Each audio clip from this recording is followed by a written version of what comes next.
and thank you all very much for coming.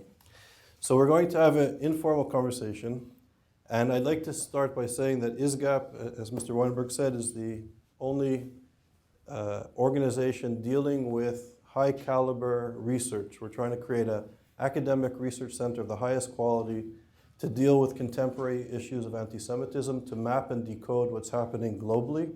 We're running programs at McGill, Harvard, Stanford, and Columbia University in North America. We have a program at Sapienza University in Rome. On December the 3rd, we're opening up at the CNRS and the Sorbonne in Paris. And this summer, as you'll see in your packets, at Oxford University, we're trying to create the first program of its kind where we're going to take professors from around the world and train them to develop courses and curriculum on the interdisciplinary study of anti-Semitism. And this is something, amazingly, that is really absent from the academy. And given the rise of anti-Semitism globally, I would argue it's needed. So Professor Dershowitz, who's the co-chair of our academic advisory committee at ISGAP with Erwin Kotler, I wanted to ask you to comment, please, on the contemporary anti-Semitism. I would argue there was sort of a religious phase of anti-Semitism that was dominant, and then sort of a racist form of anti-Semitism that emerged. And today the attack seems to be on Jewish notions of peoplehood. And could you explain to the audience what you feel that the environment in the contemporary context on university campuses in the United States, what's sort of happening on the ground? Well, first of all, thank you so much for inviting me here today. It's a thrill to be at Goldman, which is world famous for its pro bono work and the efforts that you make to share your knowledge and wealth in such a productive way. I often use Goldman as an example when I talk to law firms as a model of how law firms who do very well can also do so much good. So, you really deserve a lot of credit and commendation for everything you do. And also, I want to thank ISGAP for creating itself, because it's such an important element in the debate. And so I'm going to answer your question in a way that you'll find interesting.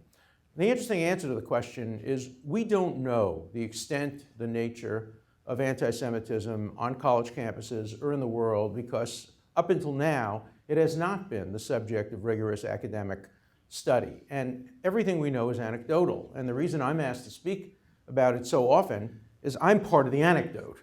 That is, I speak on college campuses all over the world, and I have an enormous amount of personal experience about these issues. But it's clinical, not statistical. It's not capable of being reproduced. And therefore, lots of people say, oh, that's just the way people react to you, or it's the way people react to this particular rabbi in Brussels, or this particular Jewish group somewhere in the world. There must be explanations and reasons. And it is essential that the study of anti-Semitism, like the study of racism, like the study of sexism, like the study of homophobia, like any other pervasive hate, has to be studied, We just go back now and think about the Holocaust, which is only 70 years in our past, and already there are debates about the extent, about the numbers, about the realities. And that's why quantification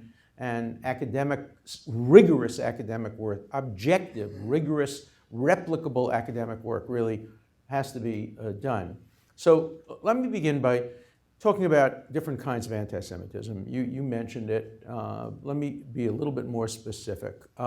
We're now seeing in two places in the world, two countries in the world, Greece and Hungary, a revival of the oldest form of 20th century anti-Semitism, pure fascism, pure ultra-nationalistic fascist anti-Semitism, with the growth of fascist parties in Greece, which remarkably has the highest percentage, according to recent polls, of people expressing anti-Semitic views.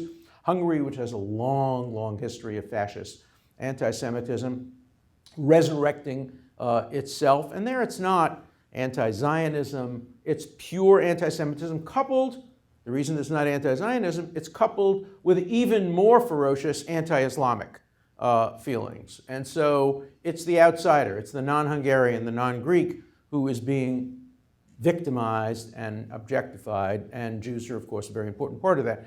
The interesting thing is that we see it in countries that have very small Jewish populations. Greece has a very tiny Jewish population. Norway, there was an article today suggesting that the 932 self-identified Jews of Norway, most of them are thinking about leaving. There are probably another 1,000 or 2,000 who are assimilated and not identified as Jews. But let's put Norway aside because that's a more complicated problem.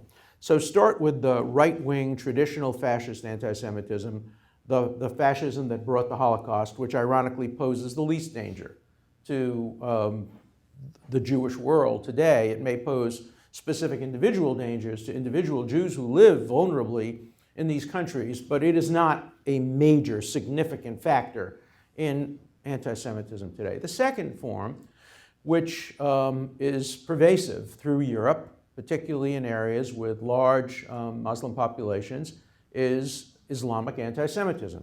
I don't want to generalize. Not all Muslims are anti-Semites. Probably the majority of them are not. But there is a strain of Islam in which anti-Semitism is quite dominant. Most of the physical assaults that Jews have suffered in places like France and Holland and Belgium have been from Islamic radicals, often just individual lone wolf attackers, sometimes more systematic. Of course, one can go back a little bit in history to remember the attacks on synagogues that Yasser Arafat was behind, and other radical Palestinian elements. The Popular Front for the Liberation of Palestine blew up some synagogues. Hezbollah, of course, with Iranian fingerprints on it.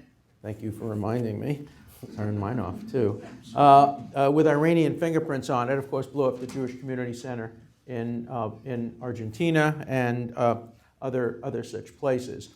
So that's a second kind, and that's very dangerous because it melds a little bit into the third kind. Now, the third kind of anti-Semitism is, in some respects, brand new. It's not brand new in the sense that Voltaire didn't like Jews. He also didn't like Christians and Muslims. He didn't like any religions, but he particularly didn't like Jews. And there was always, and Marx, of course, who had been born to a Jewish family, didn't like Jews. Stalin didn't like Jews. There's always been a hard left hatred of Jews. The Stalin show trials, we remember all of that. But it's taken on a very, very new and the most dangerous element, particularly in academic settings. And that is the hard left has adopted Israel as its villain of the decade, or maybe the generation, or maybe longer. And you cannot join the hard left. It's a membership prerequisite to join the hard left to bash Israel. Give you an example. Some of you may have been at Harvard Law School. There's a professor at Harvard Law School. His name is Duncan Kennedy. He's a very popular professor, very hard left, knows nothing about the Middle East. I don't know that he's ever set foot in the Middle East, knows nothing about the Middle East. Utter ignoramus when it comes to what is going on in Israel, Palestine. But of course, as a member of the hard left, he had to teach a course on Israel, Palestine. He had to. I mean, he wouldn't be allowed to New Left dinner parties or meetings. So he decided to do that. And he created a syllabus which was utterly biased. And one of my students went to him and said, I've read your syllabus. I know a lot about the Middle East. Don't you think you might want to include some of the following articles or books? He didn't include mine or any of the books that are more polemical. My Case for Israel doesn't purport to be a piece of scholarship. It's an advocacy piece. But he asked to have Benny Morris's history, some other people, and Kennedy said, no, I'm not interested. This is my class. I'll teach it the way I want. And my student, Joel Pollack, said, no, you won't. This is the age of the internet. And I am putting online, for every article and assignment you give, I'm giving the students online an opportunity to read an alternative piece of scholarship. By the end of the semester, more people were reading Joel's assignment than were reading Kennedy's assignment, because Kennedy's was clearly polemical and Joel's were scholarly and serious. I just make this point to illustrate the extremity of how the hard left has adopted Israel as the villain. And when you hear the hard left, it's not that we criticize Netanyahu's policies. I'm critical of some of those. Not that you criticize settlement policies. I'm critical of some of those. Not that you criticize Israel's unwillingness to make sacrifices for peace. I share some of those views. It's the demonization Israel being the worst, the greatest human rights offender, worse than Nazism. You name it, you read it, it's all hard left literature. So it starts out as we don't like Israel's policies. It moves to we don't like Israel. It moves to we don't like Zionism. And then it moves to we don't like those who support Zionism, the pushy Jews, the people who control the banks, the people who control the media. Goldman Sachs' name appears in some of this literature from time to time. And the morphing of anti-Zionism into anti-Semitism on college campuses with the help of Islamic groups like Justice for Palestine and with the help of prominent Jews like Judith Butler, who is a very prominent professor of social history at Berkeley and who thinks that Hamas is a progressive organization. This is an openly gay woman who, if she ever tried to get a hotel room with her partner in Gaza City, would be hanged. But she calls Hamas a progressive organization and says that Israel is worse than Nazism and should be subject to the only country in the world to be subject to the divestment, boycott, sanction movement. She's joined by many, many faculty members. Vassar recently, just to give you some anecdotal information, had 4 or 5 very virulently anti-Israel speakers, and then when a group of students wanted to invite me, they said no, they wouldn't want to invite me. I'm too much of an extremist on Israel, notwithstanding my support for the two-state solution, opposition to settlements. The same thing was true just last week at Columbia University, or last month. Amnesty International invited me, the local chapter of Amnesty, the Barnard Columbia chapter of Amnesty, the president and the board invited me to give a talk on human rights in the Middle East, and I was happy to do it. And as soon as Amnesty International's national office found out about it, they demanded that the invitation be rescinded. And they had no choice, the students. They rescinded it. They arranged for another group to invite me, so I gave my talk, but not under the auspices of Amnesty. And so one sees this third kind and the most dangerous kind because it offers legitimacy. And after all, the left is very legitimate on college campuses. And you have gay and lesbian organizations, like a woman at City College who wrote the dumbest op-ed ever published by the New York Times. And believe me, that's a very low threshold. But this was the dumbest. This was called pink washing. And the argument was that, sure, Israel is very good for gays. It's terrific for gays. Gays are generals in the army. They're the heads of intelligence. They serve on the high courts. This is openly gay people, sure. But why does Israel do this? Only to cover up, to pink wash how badly it treats Palestinians. So, and the essence of anti-Semitism historically, and I think research will bear this out, is when anything a Jew does is bad. If Jews are poor, they're too poor. If they're rich, they're too rich. If they're charitable, they're too charitable. If they're not charitable, they're too stingy. There's no winning when you're looking at Jewish activities through the lens of the anti-Semite. And the pink washing, of course, done by a Jewish woman here in the City College of New York, is quintessential anti-Semitism because there's nothing the nation state of the Jewish people could do which escapes her condemnation, because anything they do must be motivated by evil wishes and evil intentions. So what we're seeing now is a combination of these 3 elements. I guess the best example of that condemnation might be Ken Livingstone, who gets elected mayor of London, popularly elected. He was defeated in the last election, not on this issue. And he's elected with great union support, and the unions in England have been foremost in anti-Zionism and extremist attacks on Israel. And Ken Livingstone gets elected with a coalition that he builds of labor unions, Muslim anti-Semites, and right-wingers, right-wing, old-fashioned anti-Semites who like, even though he's close to being, I mean, he's so far left he's beyond socialism, but he gets support from some of the right-wing elements, and he puts together a coalition. The only thing they have in common is the hatred of Jews. When you look at Americans, you look at a man like Pat Buchanan. A man like Pat Buchanan, by all of his political views, ought to be supportive of Israel. Israel's anti-communist, it has a fairly conservative government now. It has all, but for Pat Buchanan, his overwhelming hatred of everything Jewish outweighs all of the other political elements and leads him to become virulently anti-Israel on the extreme right. So it's a strange combination of bedfellows. And I make this point, and I went on too long, in order to emphasize the need for research, the need for documentation, the need for really, really careful scholarship in this area. And I commend you for bringing it out of the closet, really, and making it a subject worthy of serious academic discourse. So thanks. So given this historical moment, on the one hand, we have the rise of radical political Islam in much of the Middle East and beyond, even in Western Islamic institutions, where radical political Islam cannot accept the other. They cannot accept moderate Muslims. They want to subjugate women, do away with gay people. They openly speak about not just destroying Israel, but even liquidating Jews. So you have this reactionary social movement which is diametrically opposed to human rights and democratic principles. Supported by the left, however. Supported by the left. And on campus, you mention sort of intellectual stars who are gaining great sympathy from students. They're teaching more and more courses. And great scholars like you, Erwin Kotler, people of my generation and now even a younger generation coming up who are doing research on contemporary anti-Semitism, in my experience, are finding it very difficult, and we're labeled as advocates, we're labeled as Zionist stooges, not doing serious academic research, that we have this sort of agenda. How pervasive do you think it is in the university in Europe and in the United States? Is there an encroachment in the United States, or is the United States somehow, the American university system, immune? Oh, no.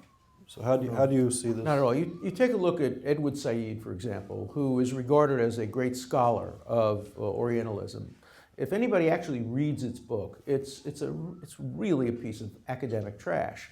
There is no real scholarship behind it. It's all anecdotal. It's based on overgeneralizations. But it's today assigned to first-year students coming into colleges to read the way a Martin Luther King speech or book would be read, because it is the opposite of the hatred of the other, of Islam. It shows inclusiveness. So if somebody were to write a book, an academic book, on the other side of that, not only wouldn't it be assigned to first-year students, it would be regarded as not sufficiently scholarly. And so we have a double standard of what counts as scholarship today in universities. And it's not only true of that, I think it's true of many areas. I think we do have a double standard when it comes to politically correct scholarship and scholarship, which is more controversial. You get people like Neil Ferguson, who are condemned for their scholarship, or his wife, who was denied an honorary degree at Brandeis University because she would make politically incorrect statements. It's quite shocking how academic standards bend to the political winds, and so it's crucially important for there to be very, very serious academics who are engaged in this activity. Let me tell you who I put the blame on, and this is going to be controversial for some of you, but some of you who are recently out of college, I think, will recognize what I'm saying here. I don't put the blame on Noam Chomsky. He believes what he's saying. I don't put the blame on Norman Finkelstein. He's wrong, but he believes what he's saying. I put the blame on pro-Israel professors who don't have the courage of their convictions to speak out on college campuses. I see this all the time. I speak at Ohio State. I get 1,000 people. Why do 1,000 people come? They think I'm going to tell them whether OJ did it. I'm not. But they come to hear me, and then I talk about the Middle East. So they come and they listen. It's a captive audience. Or I go to the University of California, Davis, and I speak about the Middle East. The next day, invariably, I'll get a dozen phone calls from professors saying, thank you, Alan, for speaking up. These are pro-Israel professors who are so happy that I'm prepared to speak, because they're not. When I'm called every year to speak at places like Columbia, I say, why don't you have one of your professors? We can't get a professor at Columbia University to make a reasonable centrist pro-Israel speech, or speech talking about Jewish values. So I blame it largely on the pro-Israel professors. By the way, that's not true of pro-Israel Christian professors. Many of them are very courageous and speak out. It's the pro-Israel Jewish professors that don't speak out. They're terrified that their student evaluations will go down.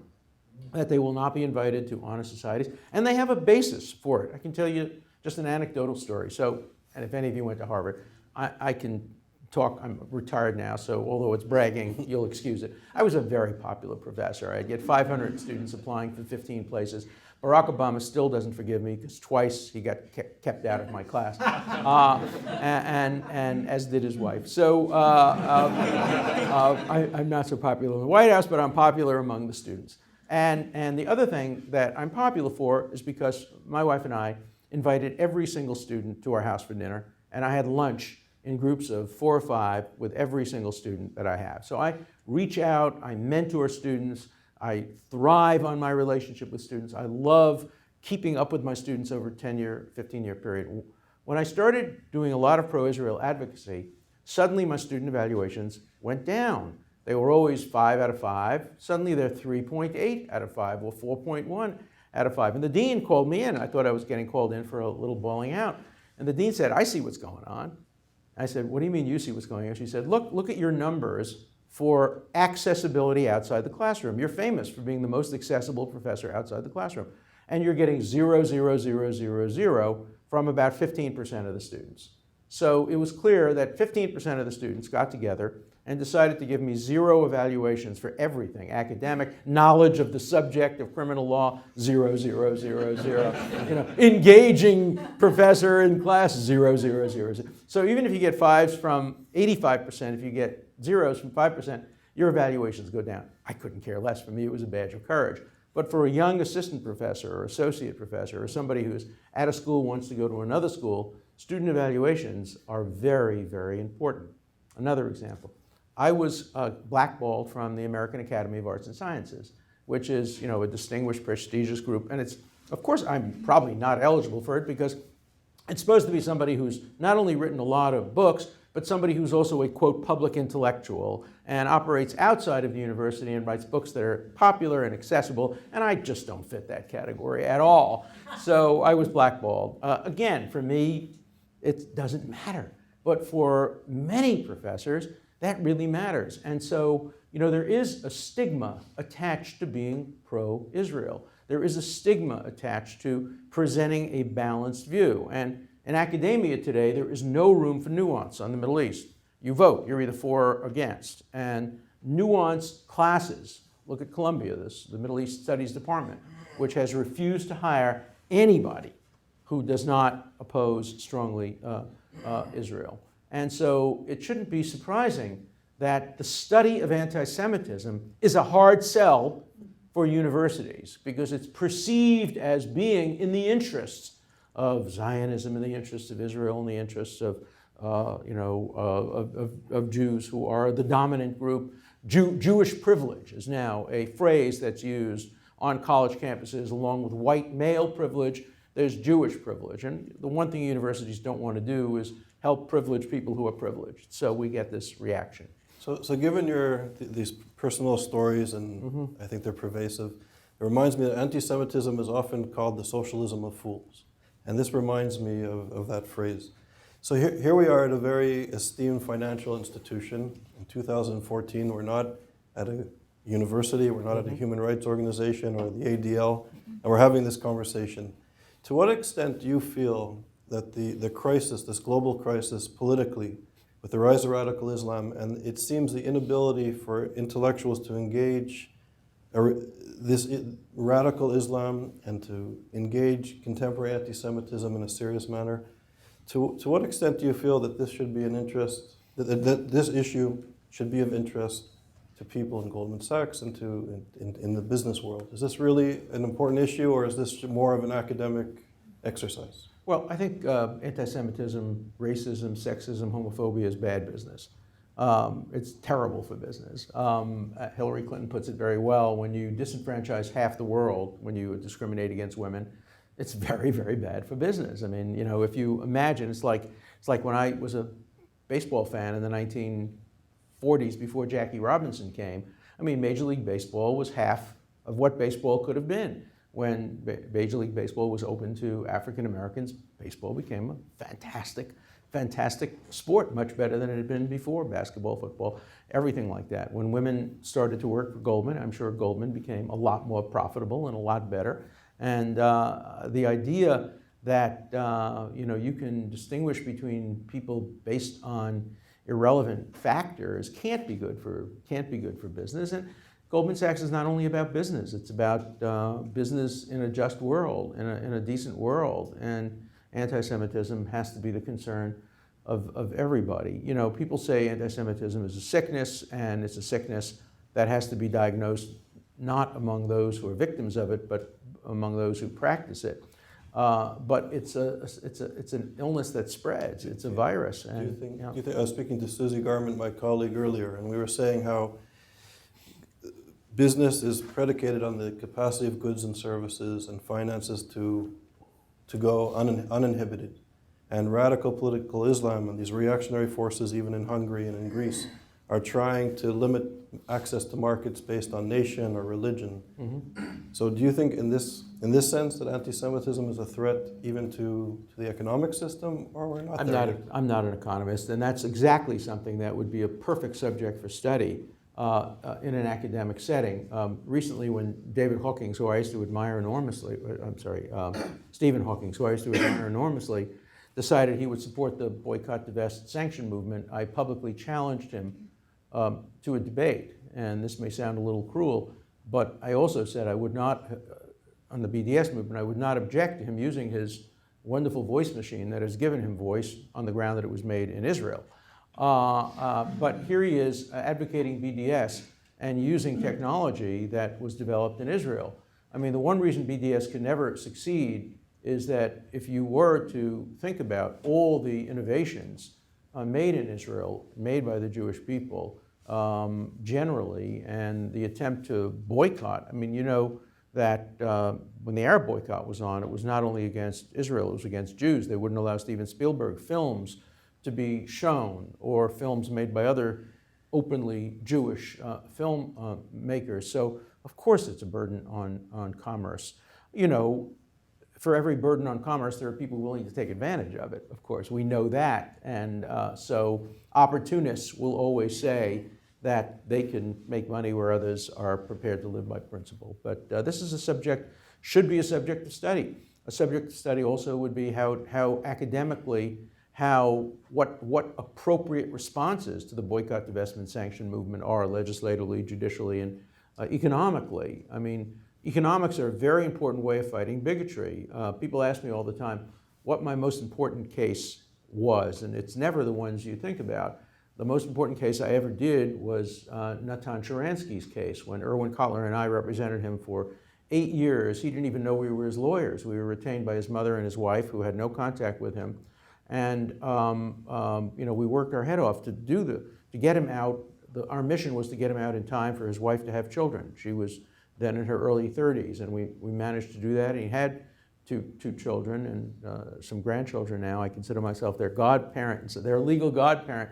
But we didn't win that case in the courts of law. We won that case economically. We won that case by putting economic pressure on the Soviet Union, using diplomacy, economics, politics, law, everything together. And I think that every element has to go into the contemporary fight against anti-Semitism. Look, Israel today provides a convenient excuse for anti-Semites. Oh, we're not anti-Semitic, we're anti-Israel.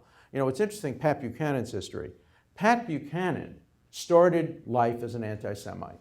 When he was accused of anti-Semitism, this is before, he was pro-Israel. He was pro-Israel. When he was accused of anti-Semitism, he's a smart guy. He figured out the answer. He suddenly turned on a dime and became anti-Israel. And then he could say, people who call me an anti-Semite, no, they're just mad at me because I'm anti-Israel. He was never anti-Israel. He became anti-Israel to deflect the attack against this anti-Semitism, because anti-Semitism was no longer acceptable on CNN and other places. So, you know, the relationship between anti-Zionism, demonizing Israel, and anti-Semitism, although separate. Criticism of Israel is not anti-Semitic. If it were, the largest concentration of anti-Semites in the world would be in Tel Aviv. And the most anti-Semitic newspaper in the world would be Haaretz, which is completely critical of everything the Israeli government does. So there's a difference between criticism, even destructive, angry criticism, and the kind of thing we hear on college campuses today, which is way beyond criticism, it's demonization.